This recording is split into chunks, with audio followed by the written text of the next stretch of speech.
خوفناک اسٹوری۔ رات کے اندھیروں میں ایک پرانا مکان تھا جس کے کھڑکیاں ہمیشہ کھڑکھڑاتی رہتے۔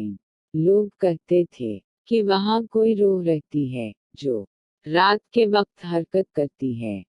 ایک دن احمد نے ہمت کر کے اس مکان میں داخل ہونے کا فیصلہ کیا۔ جیسے ہی وہ اندر قدم رکھتا ہے، سرد ہوا کے جھونکے سے دروازہ خود بخود بند ہو گیا۔ احمد نے اپنی ٹارچ جلائی اور اوپر کی طرف بڑھا۔ ایک کمرے میں وہ ایک پرانا آئینہ دیکھتا ہے، لیکن آئینے میں اس کی تصویر نہیں بلکہ ایک اور شخص کی شکل نمودار ہوئی، جو اس کی طرح لگتا تھا لیکن اس کی آنکھیں خالی اور کالا دھندلا سا تھا۔